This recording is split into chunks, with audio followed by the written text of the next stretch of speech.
we'll go around the table just to introduce who's who and what Fargo Dome City Commission, which one you are or whatever, so the public will know who's at the table. So Tim Mahoney, Mayor of Fargo.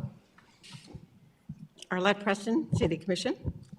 I'm Deb Mather, and I'm co-chair for the steering committee for a reimagined Fargo Dome. Rick Steen, Fargo Dome Authority. Denise Kolpak, City Commission. Blake Nelson, Fargo Dome Authority. Ian McLean, Assistant City Attorney. Dan Armbruster, Fargo Dome Authority. Brenda Derrig, Assistant City Administrator. Troy Gergen, Fargo Dome Authority. Eric Johnson, Assistant City Attorney. John Strand, City Commissioner. Nancy Jorheim, Fargo Dome. Michael Rethinger, City Administrator, Fargo. David Supas, Fargo Dome Authority. Mike Ellingson, Fargo Dome Authority President. So first I want to thank all the Fargo Dome Authority members who worked so hard on this project to bring it forward to us. And I believe I'm turning it over to Rob Soblik to check it off. That's what the invisible agenda says, yes, I think so. So thank you, commissioners, authority members, City of Fargo staff for here. And a lot of our partners out here, I see that a lot of names I forget or blank on the spot, but President Cook, Director of Athletics, Matt Larson, our architectural team from RLE Architects with Rich, Kim, and Mark, Team Makers members, and a lot of other people. So thank you very much for your attendance. If I start crying or, mixing my words, just really tired, and it's been a long road to this point, so we're very excited about it.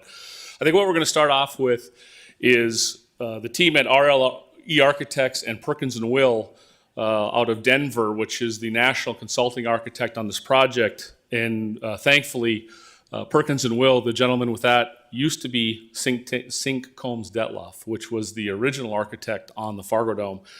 So that has been very advantageous to this. But they put together kind of an exterior rendering flyover and some renderings of the inside. You see still pictures around here. We're going to play that for you, just letting you know that this is all in the schematic phase, and hopefully with positive momentum, there'll be further design development.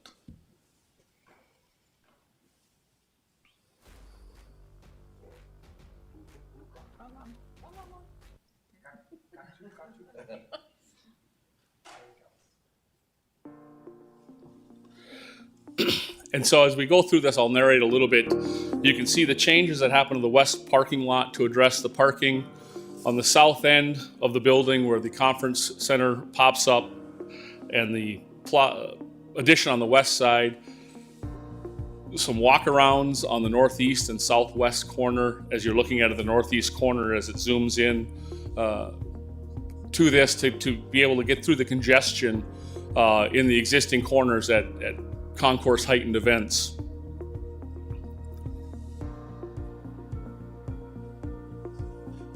As this will travel now to the south looking, you'll see on the east side, Greg makes me keep the music so low I can't ever remember where I'm at. But the lobby is still here, but that's still in discussions of what exactly that space comes as we travel south along 17th, or along the main road.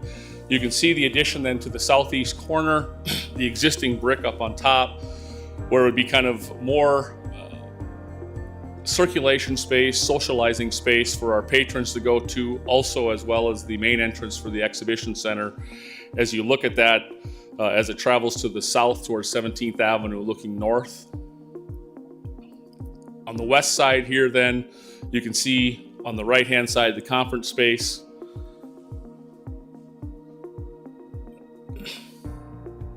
On the plaza space and another cutout area or a walk-around area in the southwestern corner that's created, kind of moving all of the pre-event, post-event activity to the plazas up to the building. As it comes along the addition on the south side, or on the west side, where you can see the new doors coming in, the second level balcony coming out, the windows of a club level on the west side. Pulling back, again, you can see the proposed changes to the west concourse, or west parking lot, that will address changes to the parking, obviously, by putting the conference space on the south end. And then it'll move into some interior rendering starting in the southeastern corner of the building as you look back in the new space. That'll be used for a lot of circulation, gathering, social areas, just where people can go to stretch out, more food and beverage, more marketing activities, things such as that. The stairs on the left go up to a club space overlooking the southeastern corner, and on the right is the overhang of new space that's being created. The brick that you see is actually the existing outside southeastern wall.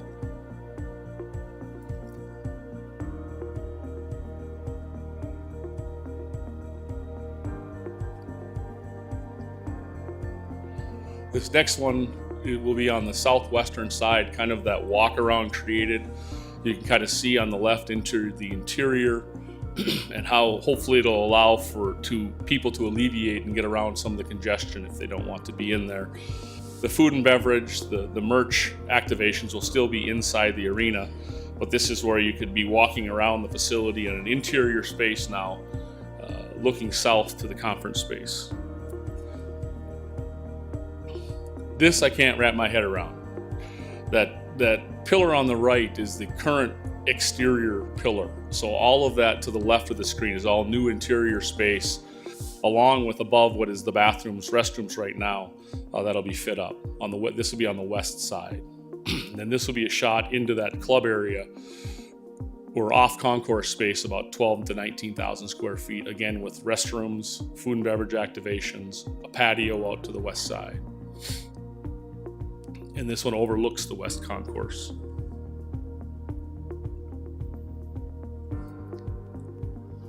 Now looking up at the upper west side where the club space would be, looking to the west, as it says, some suites added up there, skybox seating, accessible and companion seating, elevator access up to that area. Also showing it on the concourse level as well.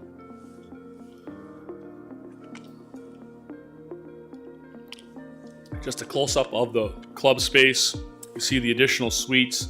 The club space in there, that would be kind of chair rail, bar rail, theater type high top seating with restroom and food and beverage amenities, and a half floor lower, the accessible seating areas.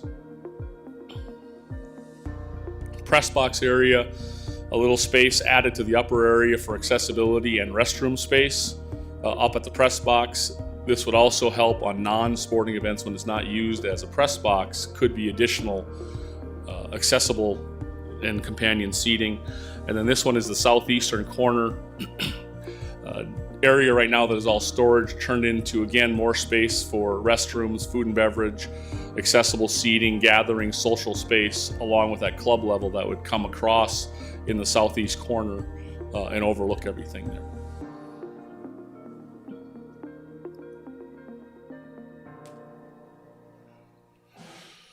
So we'll go through a little more detail on some of the drawings here as we move through this and try to go through this really quickly because there's an even better video, a very cool video at the end too that we want to look through. But just some remembering of the quick highlights of the FARGODOME and how it started back in 1988, a community initiative by a lot of people, leaders who got together. There was a public vote for a half-cent city sales tax, a home rule charter amendment that created both the half-cent city sales tax along with the 7-member FARGODOME Authority as the governing board. That did receive just over 60% approval in 1998 and stated and remains today that North Dakota State University, the university and their athletic departments are our main and prime tenant till now and to the long future as well. You know, we had our 30th anniversary in December of 2022, or the FARGODOME had its 30th year anniversary in December of 2022. So you do spend a little time looking back and just some of the historical, since the building has opened, over 3,000 events, over 14 million attendees, through the economic impact studies that were done in 2001 and again in 2019, based on the different event types we have annually, about an average $24 to $42 million direct economic impact annually for the activities there. Also, which we are, a lot of us who have been there for a very long time are a little prideful on, that with the exception of the pandemic years of 2020 and 2021, the operating revenues have always exceeded the operating expenses. And in those two pandemic years, there was some federal grant dollars that FARGODOME management and City of Fargo staff were able to obtain to cover those. And as it sits today at the end of May, the building does have what is now a permanent fund, which was started as the escrow, but became the permanent fund when sales tax dollars were no longer flowing through the FARGODOME in 2009. That is invested with the North Dakota State Investment Board. And through the interest earnings and other earnings, that sits at about $41 million. Since FARGODOME opened in 1992, you can just see the city's grown immensely. Over 63% more square miles and acreage. Population 63% higher than in 1989. Employment in households well over double. And through the MetroCog studies, I think similar to even what was shown in the airport conversations, the Hector expansion last week, it's only growing and going better. So where do we look at? How do we do different things? As we've looked at this program, and frankly, some of us with FARGODOME management have been looking at this since 2011, 2012, and what are the right things to do? How do we make different things come together? This is focusing on improving and enhancing the accessibility of the building, whether it's seating, press box areas, restroom space, but also working and listening to the different event surveys that we've done and just the modern amenities that our guests for all event types are looking for when they come to FARGODOME. Definitely more restrooms. If some of you joined us last Saturday, you probably agree. But also more circulation space, just social space to get around the concourses or the concourse area, to go to different areas, to purchase food and beverage, or more points of sale, a larger variety of offerings for that, and the different seating options, just no longer a stadium seat, but maybe a club space, suite areas, things such as that. And again, with the operation, because of those two, which are our focus, we do get some operational enhancements out of this to make our staff and our efforts more efficient, but also through the conference space, maybe expand our portfolio of revenue opportunities. Onto the accessibility. Right now, looking at expanding and improving the accessibility.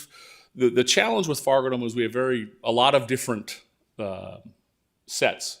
And so when you look at our main set, kind of what we're known for, Gate City Bank Field, NDSU football, there are 86 accessible and companion seats. This plan would take it to about 224 seats, as well as in the press box area with some changes in the elevator and the different things shown on that video.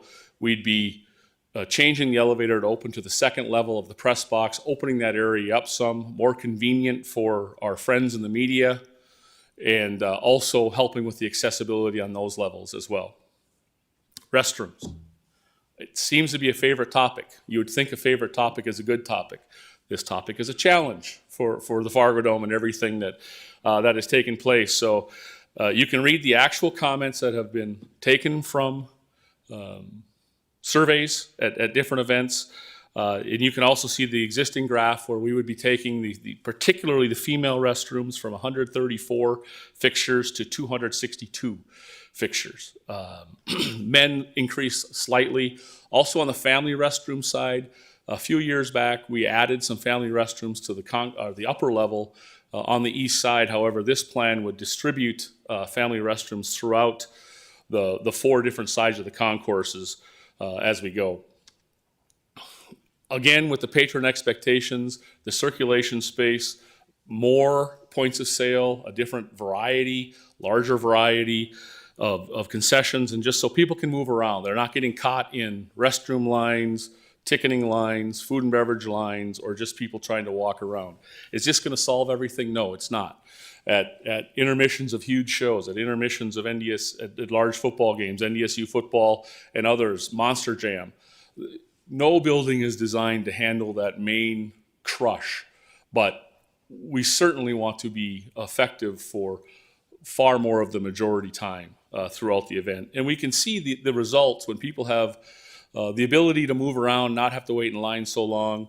The last time Pink was here in 2019, 20,000 people. The food and beverage per cap was about $10 per head. For Jason Aldean, a year later, had the same amount of items, same amount of points of sale open to help with that, almost double the amount of money spent, which is a revenue thing that also then helps to fund the operating expenses of the building as well.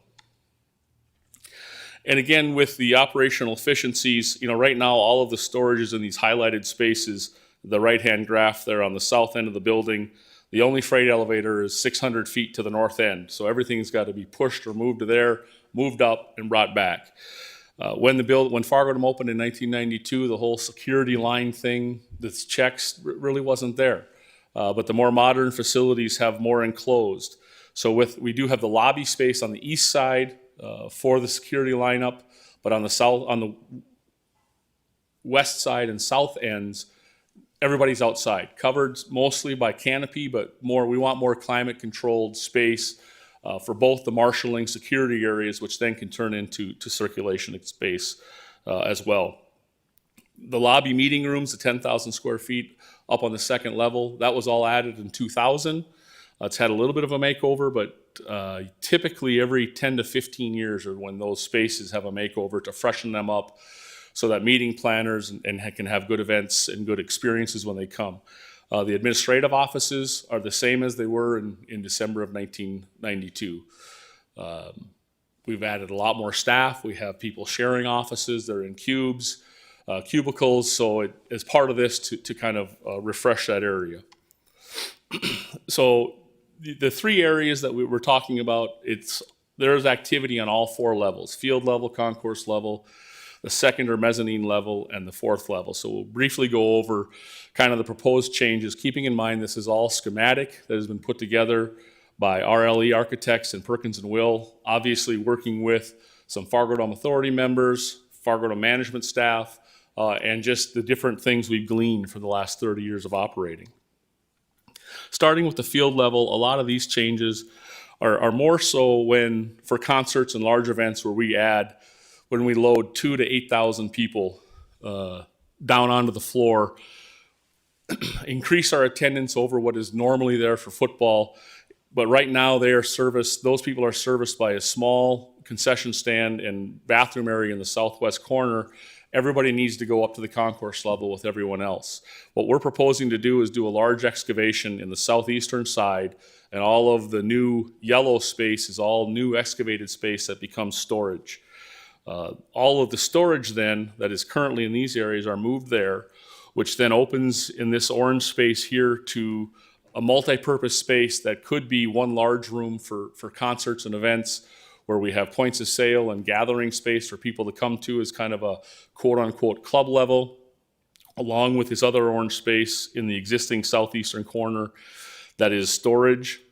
The aqua or lighter blue, I forgot my color palette, will be all new female and male restrooms. And then the dark navy is more accessible, added accessible seating, kind of coined the front row seats, if you will. If you're familiar with the building and the sections 4 and 5, rows A, B, and C, they would load from this southeastern corner that has a new elevator access down there.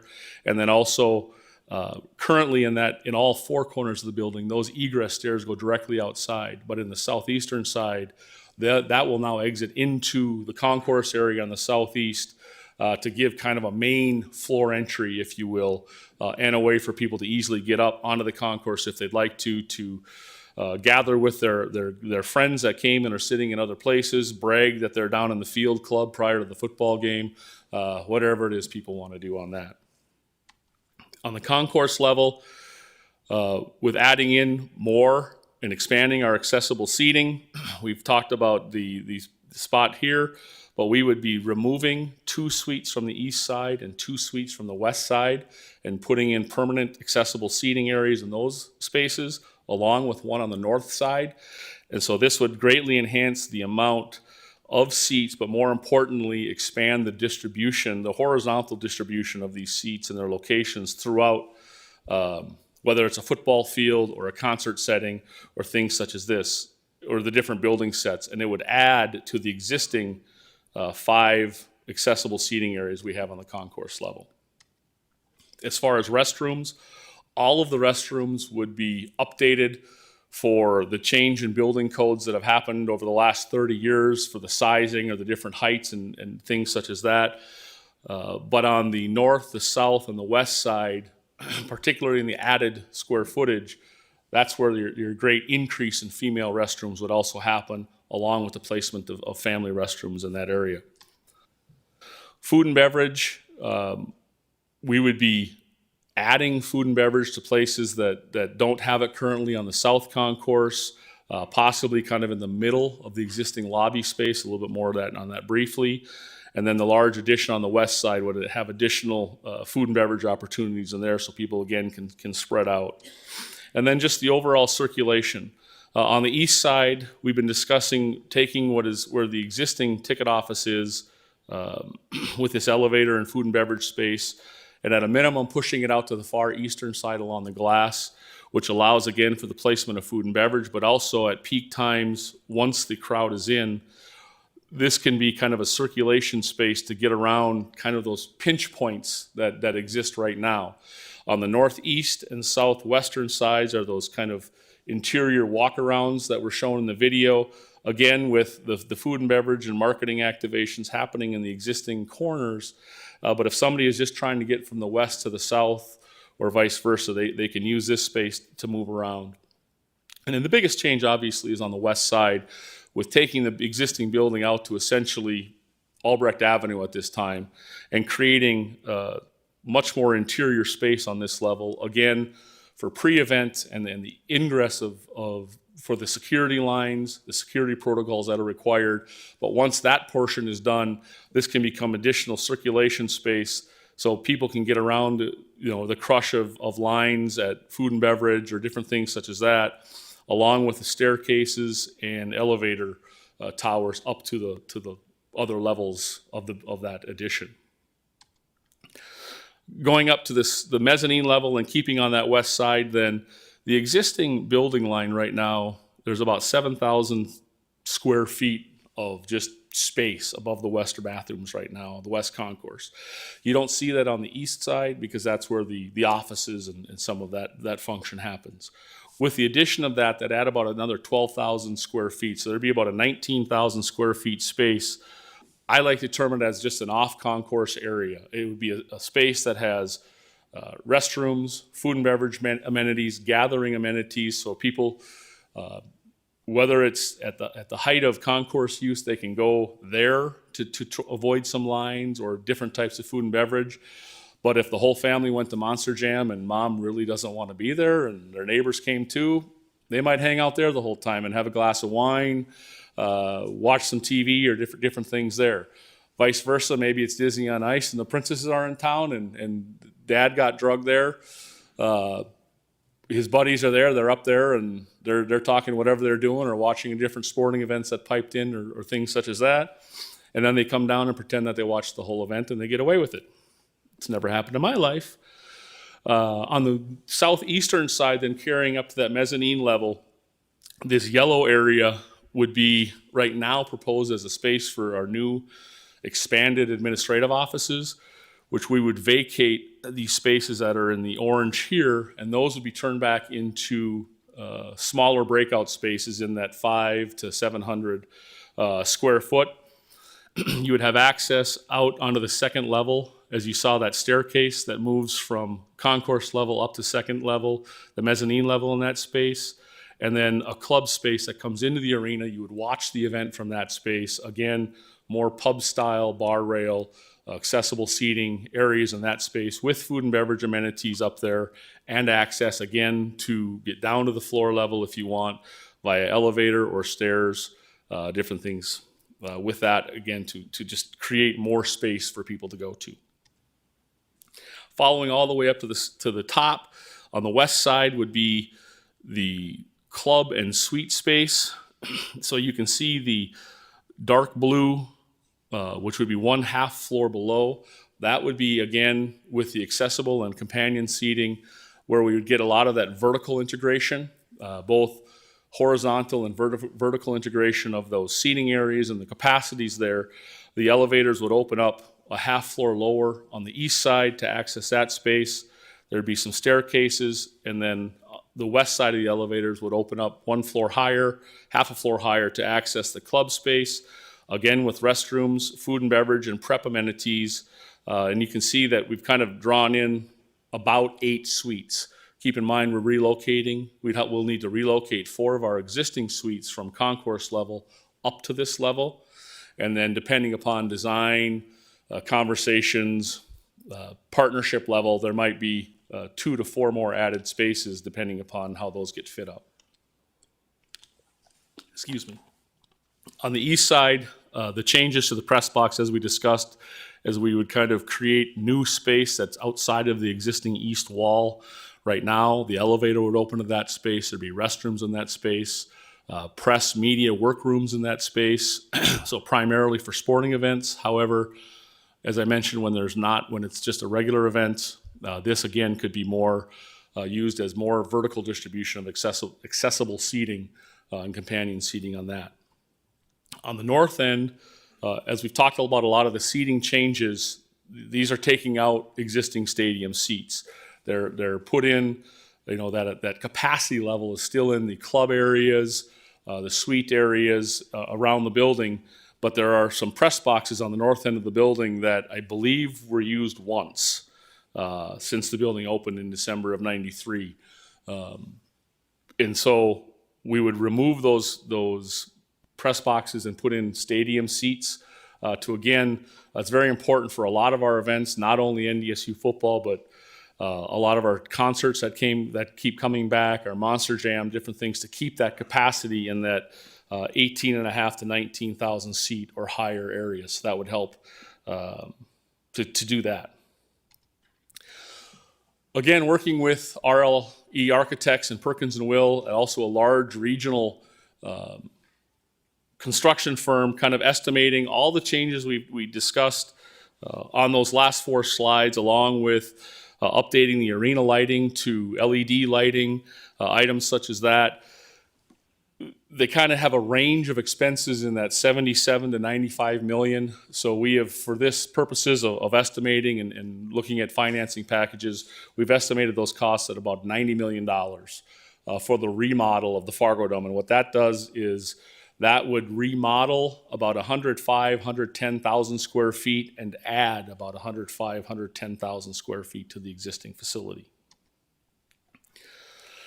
As I mentioned earlier, as part of the operational enhancements, you also look at what other opportunities are out there. And so in 2013, the Fargo Dome Authority commissioned HVS Consulting out of Chicago to come in and just look at the market along with the Fargo-Moorhead CVB to see what the interest level would be for conference space, convention center or conference space, and the feasibility of that.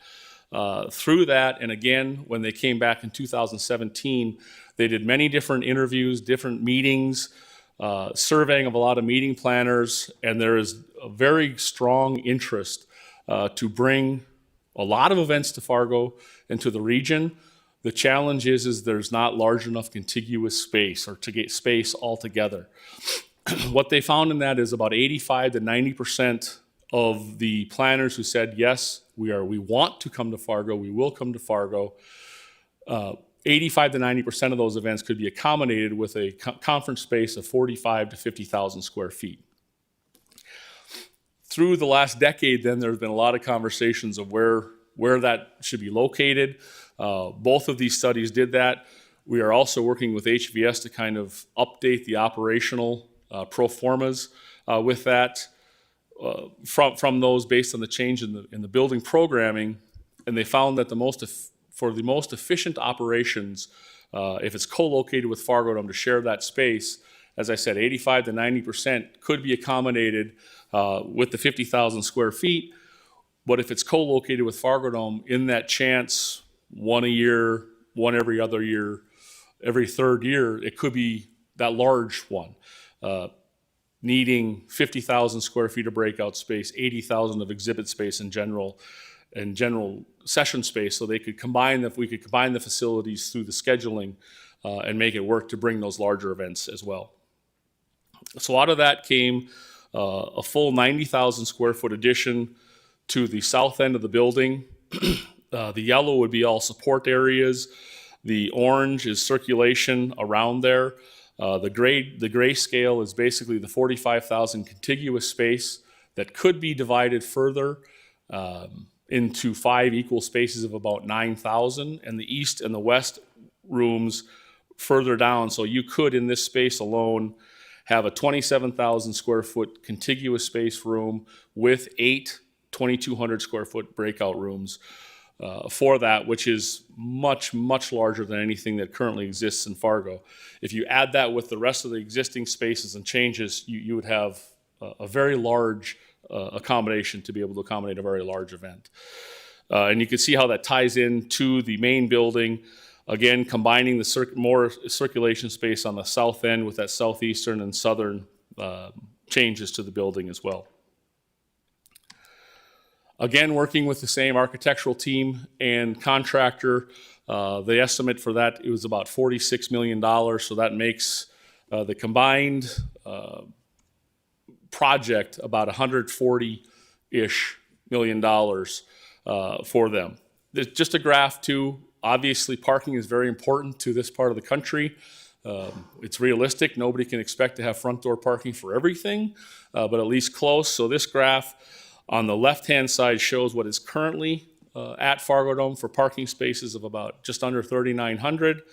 But on the right hand, with the changes, with the addition of the conference space on the south end and losing those parking spots, but the changes that happen to the west, we would have approximately just over 3,900. So technically a net gain if you want, but nobody's willing to sign the line on that right now, unless, Rich, you want to go ahead and do that now. But I think it's important to point out that right now this would not have any large parking impacts on the existing events or future events coming through.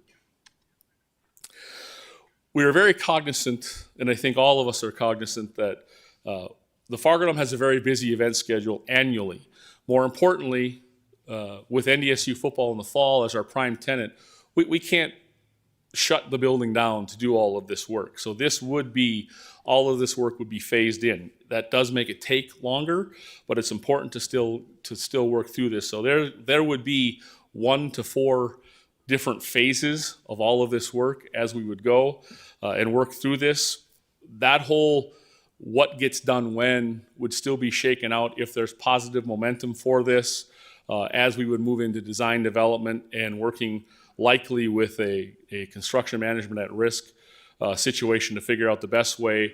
We have to be open for NDSU football, and we really need to be open for all of our annual events that also happen in the first and second quarter of each year as well, such as the home show, the sports show, the state high school tournaments, Monster Jam, Shrine Circus. So it's kind of thought that how we would do this is these phases would probably start mid-late December after the NDSU football season is done, sized so that it could be usable come the following September with the NDSU football, start of that football season, and then roll into the next phase as some finishing work is done and move through there. So this could be probably a 3 to 4 year likely build out of all of this. And we kind of like this picture on the left-hand side is the original construction pictures of the building. Middle is how it looks today, and then the picture on that southwestern side right now. I wish I could talk to you more, but Susan Thompson, formerly the Director of Finance at FargoDome and now the interim City of Fargo Finance Director, to kind of go over the different funding options and what we've looked at with all of that.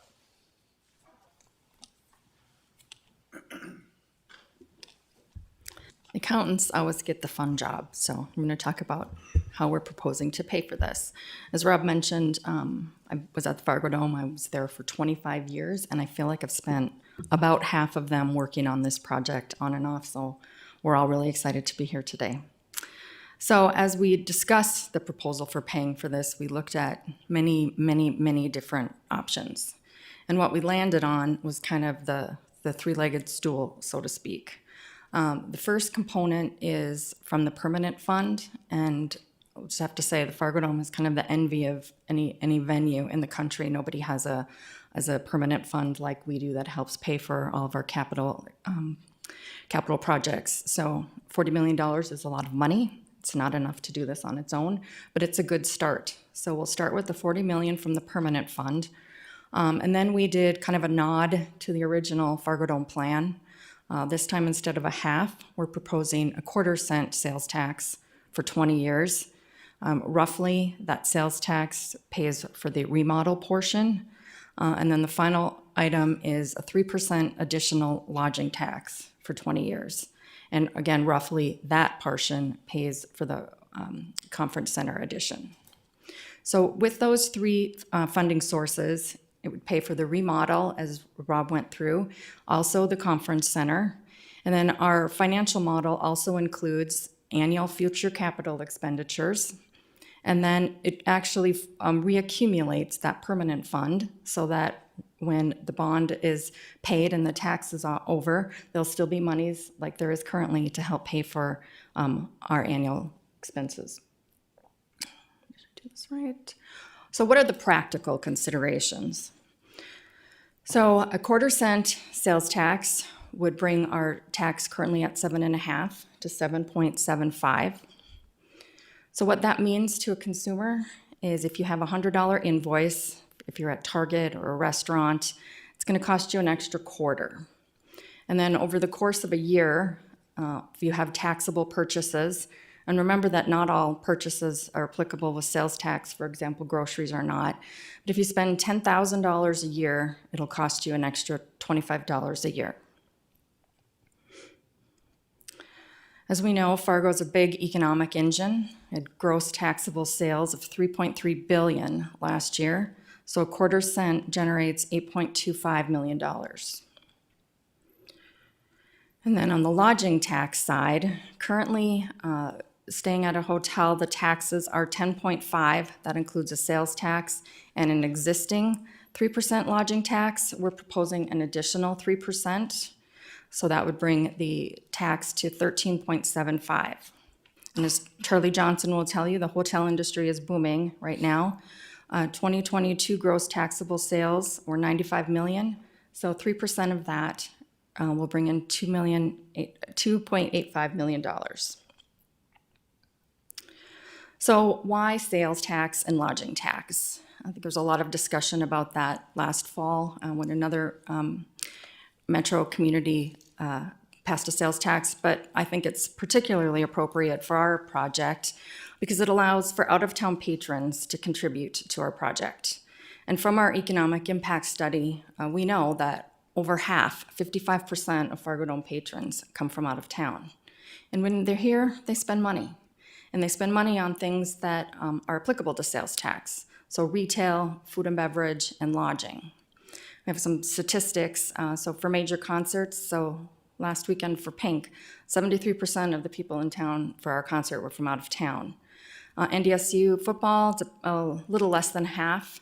And then amateur sports, which typically involve multi-nights, so hotel stays, that is 87%. And as part of our study, we kind of piggybacked on some conferences being held through the CVB at local hotels. And we know that conference attendees in 2019 spent an average of $200 a day when they're in town. So they bring money to the community as well. So, as we're looking at that, we're clearly not insensitive to taxes, and we wanted to compare what our proposal is to kind of what's currently out there. The left-hand column is sales tax. So we would move from 7.5 to 7.75. That would still keep us the lowest in our immediate metro area. And then when you branch out, we're kind of in the middle with the rest of the state and some of the region. On the right side is the lodging tax. So if our lodging tax moves to 13.75, that would make us the highest in the state of North Dakota. But as we consider our events and conferences, it's more of a regional draw. So we kind of expanded our comparatives and went out to those regional competitors, Duluth, Rochester, Sioux Falls, Omaha, and Madison, and we would be kind of right in line with those. So this is kind of where I get my accounting geeky slide here. So what we would how we would pay for this is, as I mentioned, cash from the permanent fund, but then we would do a bond issue.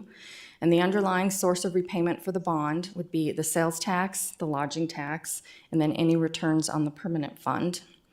So, over the course of many years, I've gotten to know very well our municipal advisors at Baker Tilly. They helped me with these models, and we're up to version 52, I believe. But this is an example of how the model would work. So the three funding sources would generate the cash to pay the debt service with 1.15% debt coverage, which they believe is perfectly adequate for a municipality.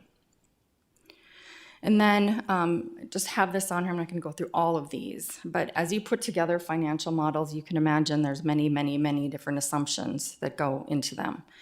And it was really important to us as we were building this that we used very conservative assumptions. So at every opportunity, we did just that. So for the tax growth, for example, as we projected that out over 20 years, we estimated years 1 through 10 at 2% and years 11 through 20 at 1.5%. Well, historically, those taxes have varied from 2.5 to 7, and I just looked at the reports this morning. And year to date, the city of Fargo for sales tax is at almost 7.5. So we're very conservative there. Same with the bonds. We estimated the cost at 75 basis points over what the current borrowing rate is.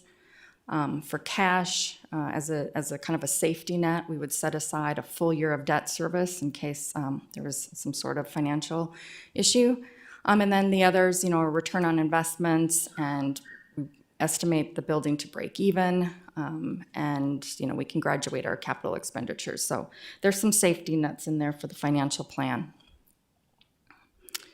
So I'm going to talk just a little bit about the next steps. So the FARGODOME Authority meets next Tuesday, and the expectation is that they would review this proposal and make a recommendation to forward to the City Commission. And then the next City Commission is September 5th. And at that time, we would like for them to receive, discuss, and take action on the recommendation. The plan would be then for them to vote on a resolution, the resolution which would establish the citywide election to approve the funding. And the timeline, we have the special election proposed at December 5th. That is one day off of 35 years for the original tax. It was December 6th, 1988. We hope that brings us good luck, and it's a little nostalgia. And then if that's approved, the sales tax would go into effect, the sales and lodging tax, on April 1st. No April Fool's joke. It's the start of the second quarter.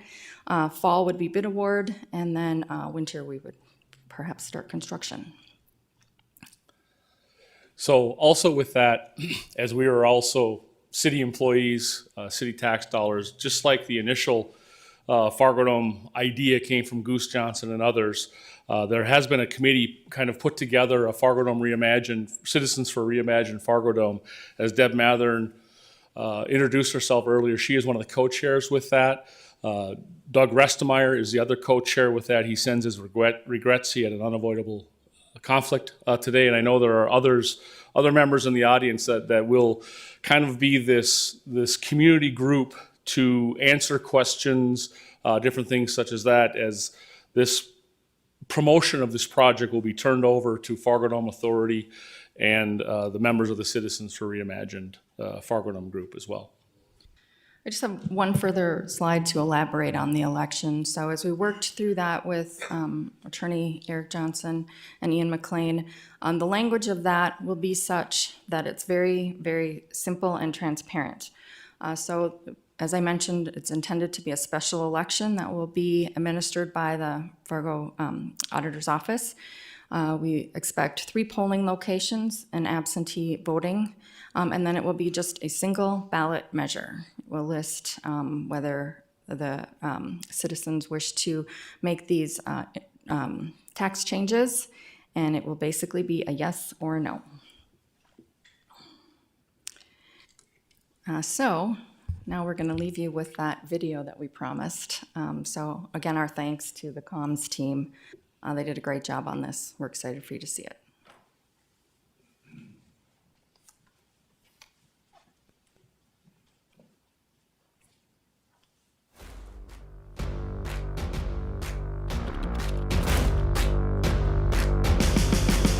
It may be blistering cold outside, but here inside the Fargo Dome, it is 70 degrees, and the fans are ready for some semifinal football.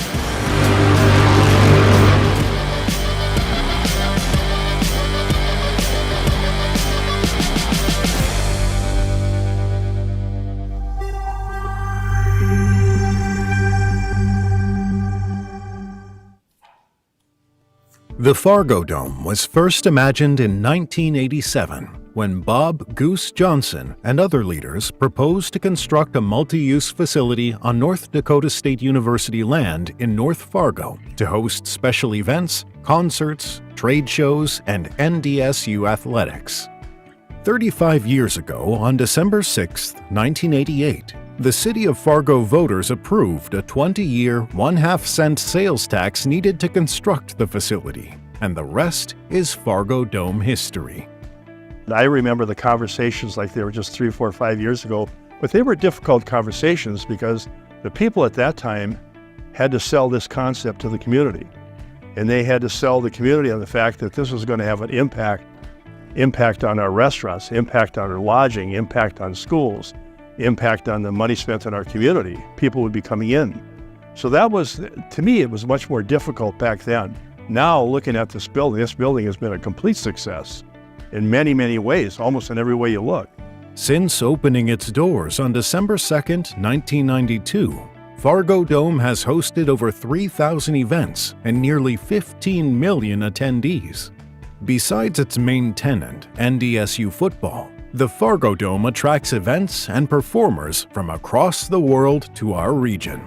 We host a variety of other high school and youth football events, volleyball matches, wrestling matches, basketball matches, large concerts or concerts ranging from 4,000 people to 20,000 people, acts such as Red Hot Chili Peppers, Pink, Elton John, Rolling Stones. We also host a lot of annual family events, such as the Monster Jam or the PRCA Rodeo, El Zagel Shrine Circus, the Red River Valley Home and Garden Show, the Red River Valley Sportsman Show, Boat Show, which are annual events. I think the Fargo Dome, it has a reputation all across college football.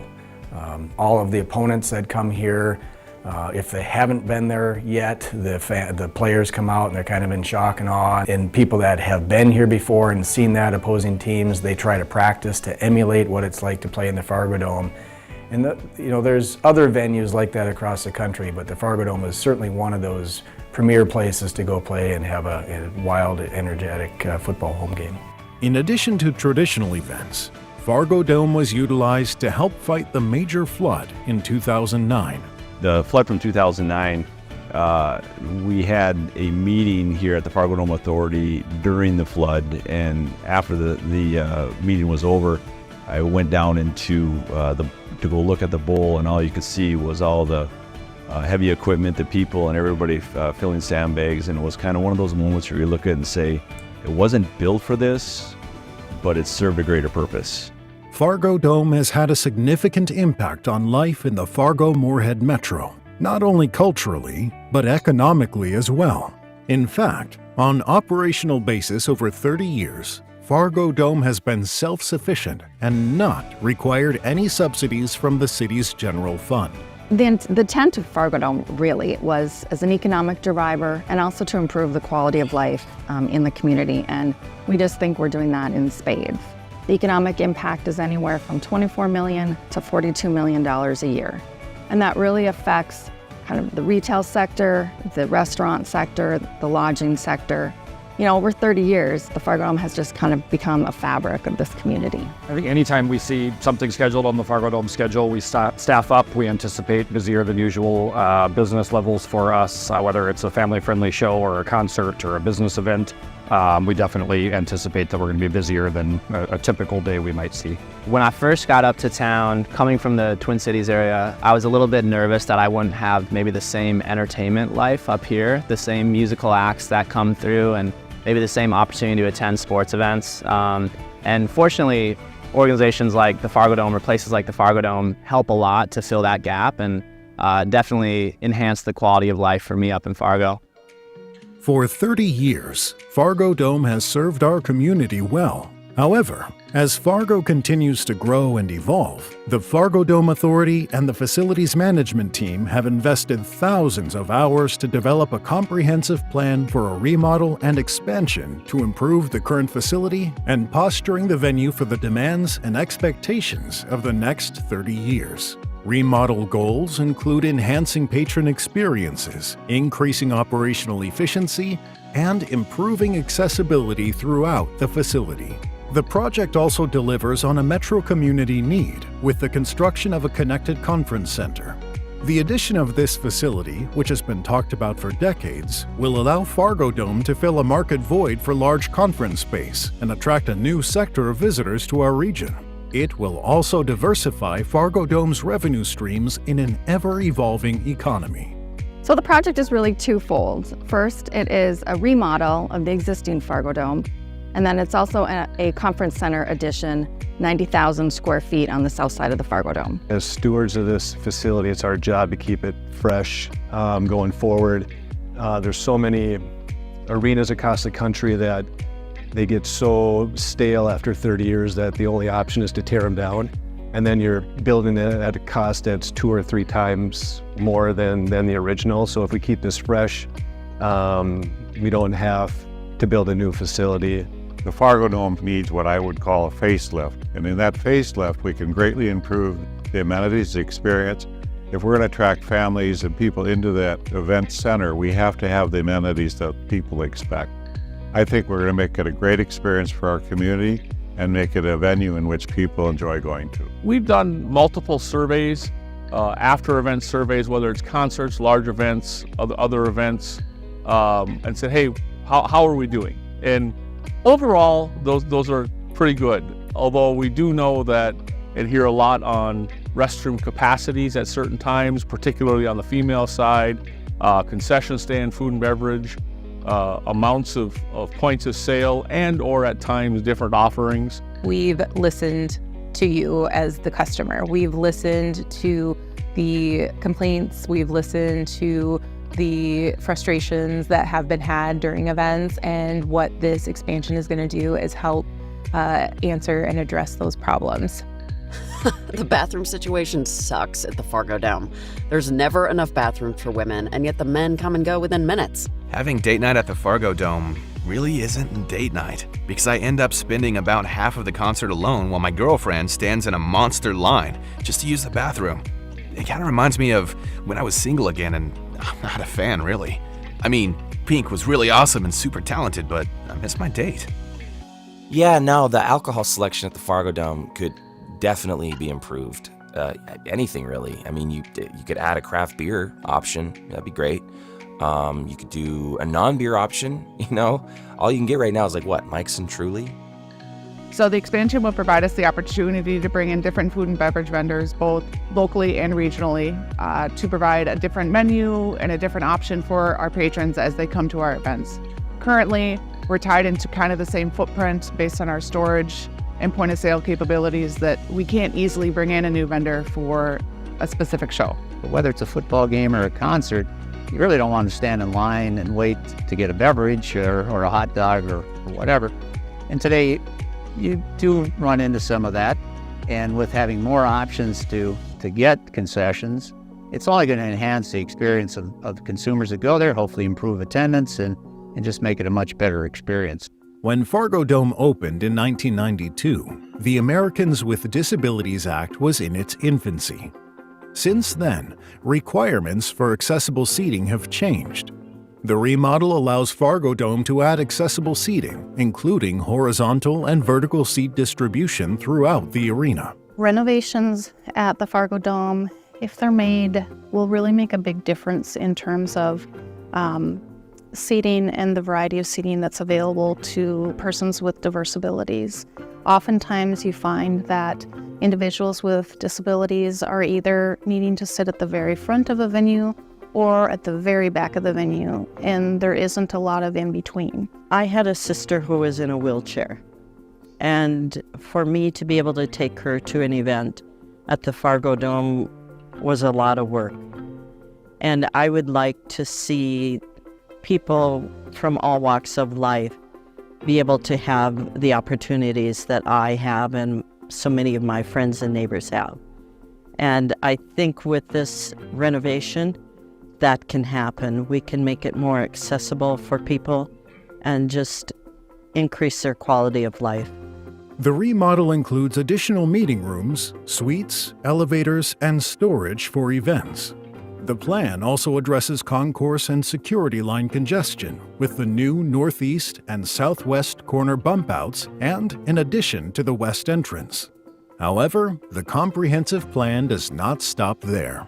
Currently, our destination does not have traditional convention space that can compete with regional or other destinations that have true convention centers. Convention goers directly impact the Fargo-Moorhead, West Fargo community by using their dollars to spend their money, whether it be at a hotel, a restaurant, an attraction, anything that they're doing in the destination. In total last year, that number was $12 million, and our hope is that with a new traditional convention center, we can go after larger regional meetings that can triple, if not quadruple that number. With the proposed convention center that we're looking at, it really gives us the opportunity to bring in more acts and large exhibition shows than we've had in the past, and also the ability to run those simultaneously so we can have one going on in the convention space and one in the Fargo Dome space that we currently have. Comparing it to arenas around the country, I think it holds up very well, although it is 31 years old and it definitely needs updating. As it stands right now, we cannot compete with any of our most nearby convention competitors. We can't compete with Bismarck, we can't compete with Grand Forks for larger conventions, we can't compete with Duluth, we can't compete with St. Cloud, we can't compete with Sioux Falls, and the list could go on and on and on. We just don't have the kind of space we need to attract larger conventions. We've done really well with the conference space at several of our wonderful local hotel properties, but we've never, ever had a true convention center, and we've missed a lot of business. When we look at our thriving regions all across the country, we know that these are regions that are continuing to attract visitors, but they're also attracting conferences and those that are coming in to the region. So a conference center like this would give us a significant opportunity. Currently, the cost of this remodel and expansion is an estimated $140 million, and there's a comprehensive plan to fund it. In 2010, when the original half-cent sales tax was done, all that money was deposited and created the Fargo Dome Permanent Fund with the North Dakota State Investment Board, where they then in turn invested it. With about a 40 to 41 million balance as of today, that Fargo Dome Permanent Fund will be used as the source. In addition to the Fargo Dome Permanent Fund, other funding sources will be needed to finance the project. The project's financial plan relies on sales tax and hotel lodging tax as the funding sources, not local property taxes. It's important that the patrons of the Fargo Dome help to fund this project, and the project's financing plan does just that. The funding sources are proposed to be the quarter-cent sales tax. So what that means to any taxpayer is that for a $100 invoice, a Target bill or restaurant bill, it's going to cost an extra quarter on a $100 invoice.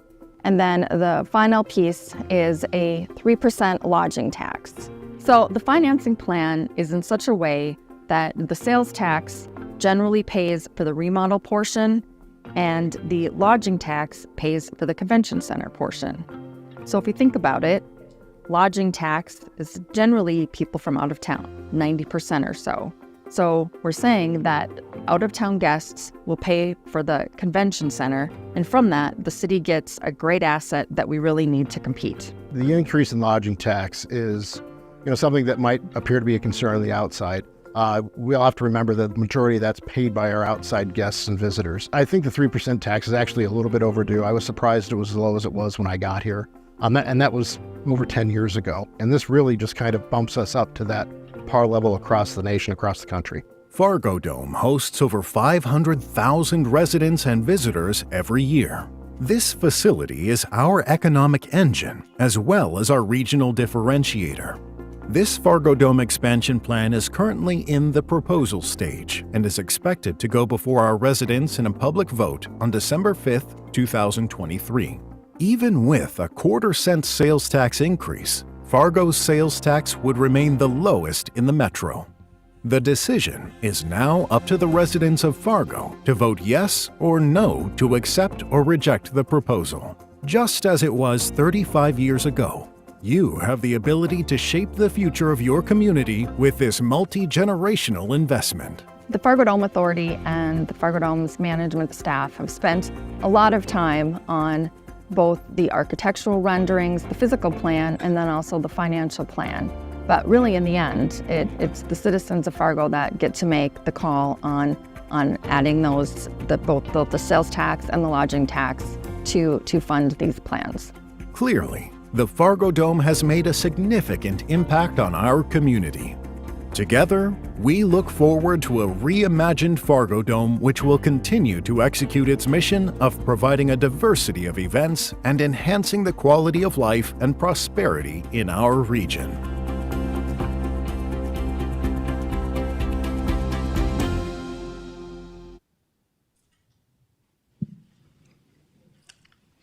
Nicely done. Thank you very much. And Rob and Susan, you kept to the time frame you were supposed to. Thank you. Do any Fargo Dome members want to weigh in and make any comments at this point, please? I guess the one point that probably can't be stressed enough is the amount of work that the Fargo FDA has put in, and Susan and Rob, to get to this point. We started the process in 2014. Here we are in 2023. So we've done our absolute best to make sure that we've looked at every different angle out there, scrubbed it, and felt that what we're bringing forth at this point right now is the best option as far as the renovation of the convention centers in front of us. So appreciate everybody taking the time to listen to the story at this point. Nancy, you've been around a long time. What do you think? I'm so dang excited it might actually happen, I can hardly sit here.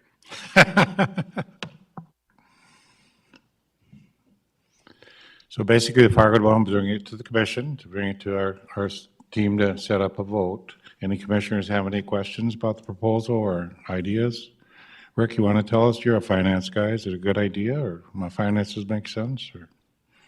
We've had a group of our Fargo Dome members involved with the detail of the financing. I have not been one of them, so it's really the first time I've seen the detail, but from what I've seen, it makes a lot of sense. Arlette, any questions or commissioners? John? Thank you. This is a long time coming and exciting news. I think the community would benefit greatly if this comes together the way you envision it. My one primary concern is the cap on the sales tax. I just don't support regressive taxes that hit the poorest people the most. I don't know why we need to perpetuate the cap and have a ceiling at $2,500 sales tax purposes. And then the processes that are kicked in, if you purchase a luxury item, either you get a refund right at the moment, which people typically don't do or know they can, or you have to go file for it in your taxes. So my recommendation, and as I saw your slide, I don't know that the language that was proposed on the ballot indicates there would be a cap. It says a 25.25% increase in taxes, period. So either we increase it or we don't, but this for some and not for everybody isn't palatable to me. I support the proposal, I support the concept. I'd really like to see that cap eliminated in the sales tax increase. For a public area, could you explain the cap he's talking about? Because I don't think all the public knows what he's referencing. Yeah, thank you, Mayor. And Commissioner Strand, yeah, the cap was plugged into here, and you alluded to this, the other sales taxes that we've had starting, I think, with the original Fargo Dome sales tax in 1988, all had a cap on large purchases. So a sale of, what was it, $25,000 would, any sale above that would not be subject to this quarter-cent sales tax. It certainly can be removed. It's just I don't know how much more funding it provides. I don't know how many sales actually occur beyond that, but anyway, that's certainly possible to remove it. It just wouldn't be consistent with the other sales tax. I think the thinking was to be able to educating the public, just to be able to tell them this will work the same way as you've experienced with other sales taxes, simple as that. But it certainly can be removed if that's what the city commission chooses to do. And to clarify, the cap is at $2,500. So if you pay over $6.25, you're supposed to not get charged that, or you get a refund moment present, or you file through your taxes for that refund. But I'll also clarify, the state tax at 5% has no cap. So it's not consistent across the board. This is the time, if you're initiating a small cap, and if it's mostly impacting visitors to our community, as we're a lot of them, might as well get the tax you can and keep it simple. Don't require additional filings, and add a little bit more to your coffers. Pay it off sooner. I think the Fargo Dome wasn't aware of that, John, so more it's simplicity of just adding a quarter-cent sales tax. I think you were just adding it as we normally would.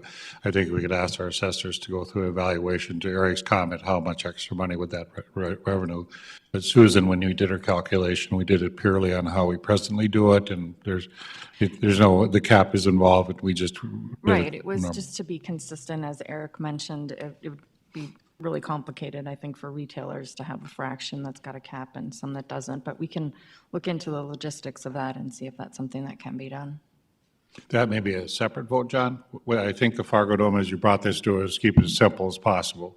You're voting for tax and lodging to remodel the Fargo Dome to a convention center, and here's where the money's going. And the public seems very clear. They want to know where the money's going, and we know where it's going on this tax. Mr. Kolpak, any comments?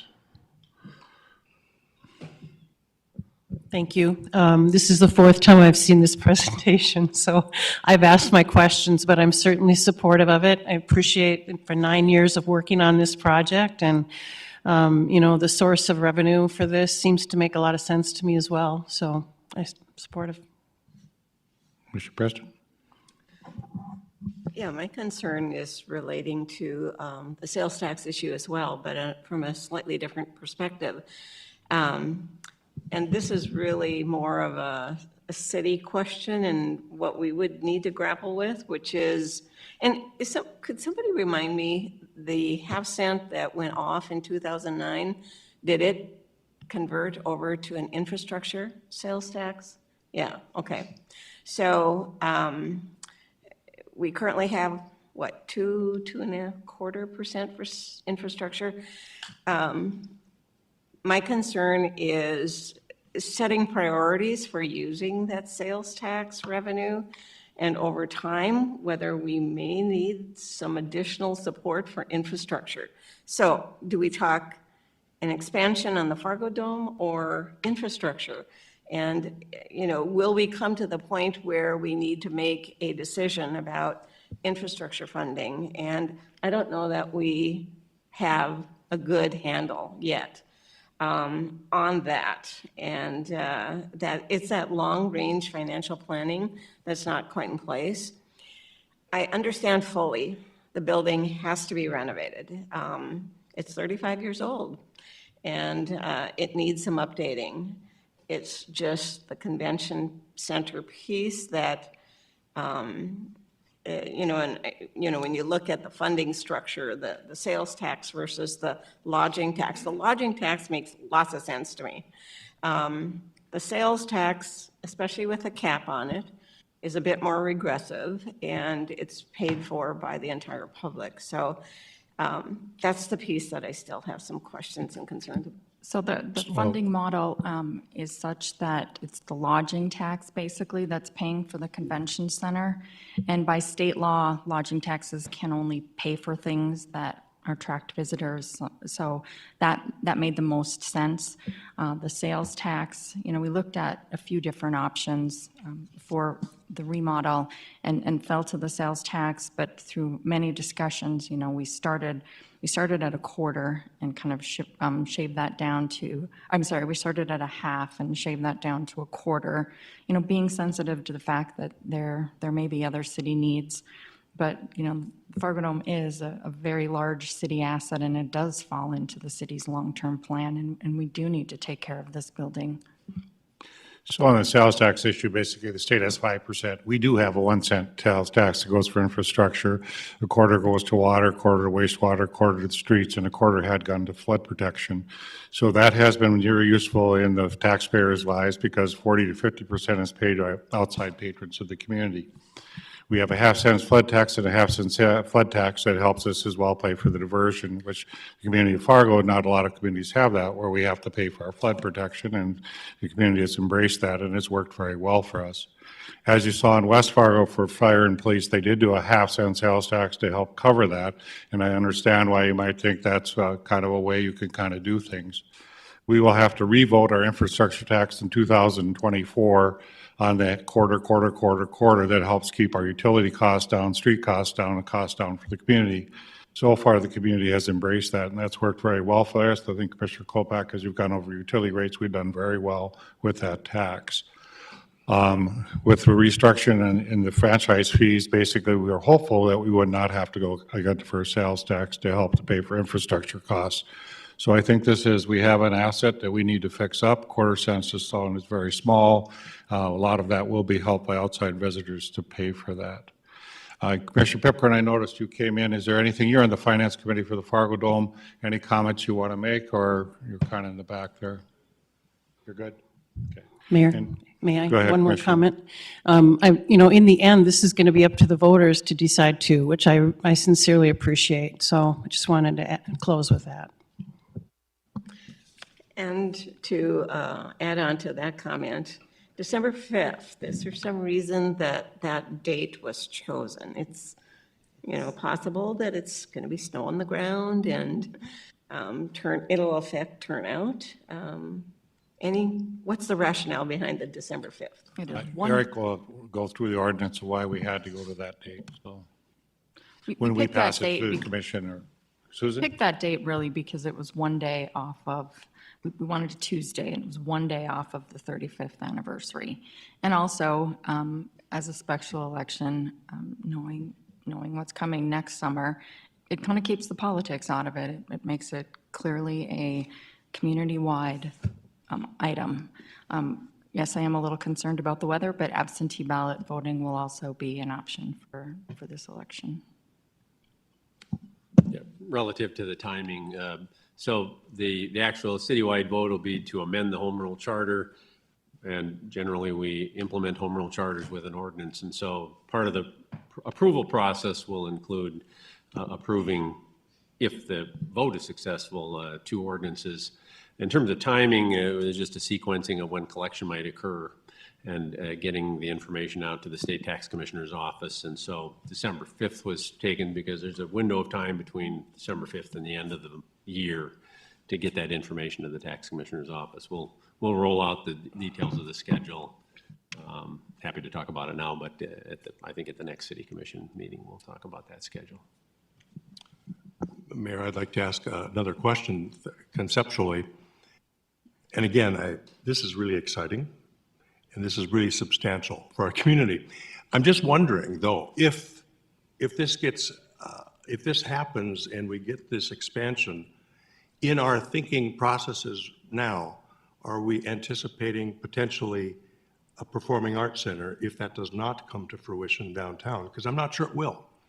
So is that in our mix? And or if it is, are we looking to, like I remember Linda Boyd's, she doesn't need to hear symphonies in gyms. But are we able to accommodate performing arts like we would in a performing arts center? Or I'm wondering what it would take to get that to that level and kill 2 birds with 1 stone conceivably.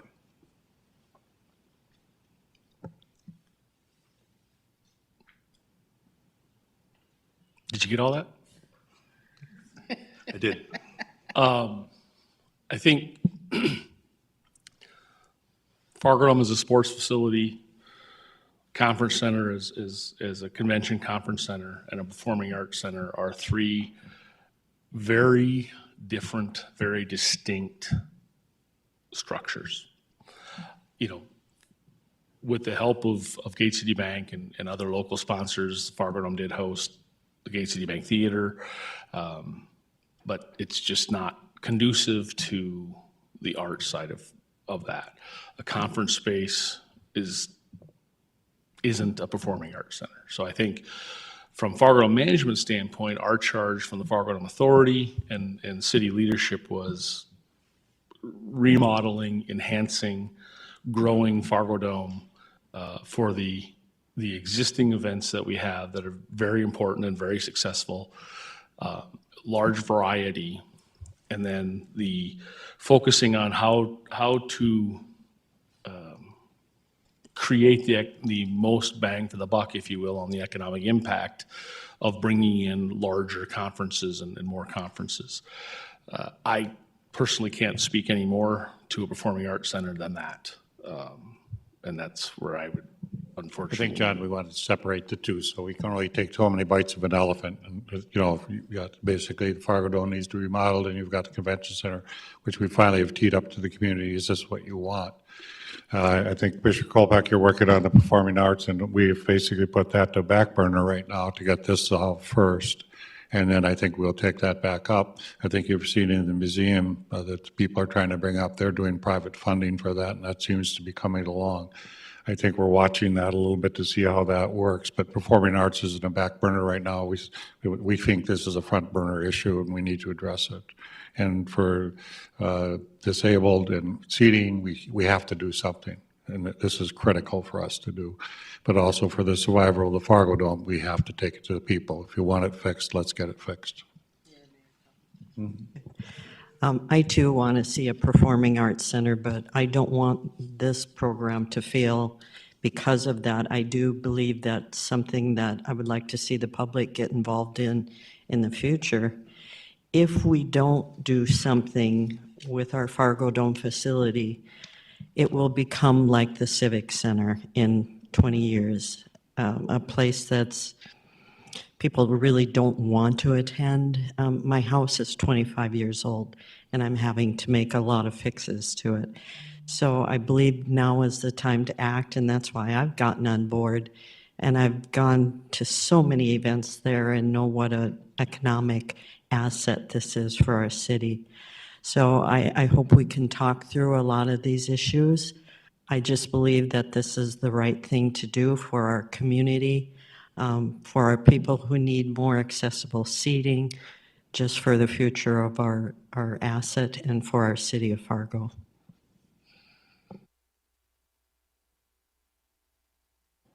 Any other comments for the good of the order? We promised to try to get you out here by 1. I think we're going to be successful in that. Again, I want to thank the FARGODOME Authority for bringing this to us. Great presentation, great discussion, great impacts that this can have on our community. And we look forward to working with you as partners on this element and get it out to the public so they can understand it. But it looks like you've well thought this out. You have a lot of good ideas. And so in the Bison games, if we do the remodel, will they win every game? Rob, is that how this works? Oh, Matt's not going to say that. Okay, well, very good. So thank you, everybody.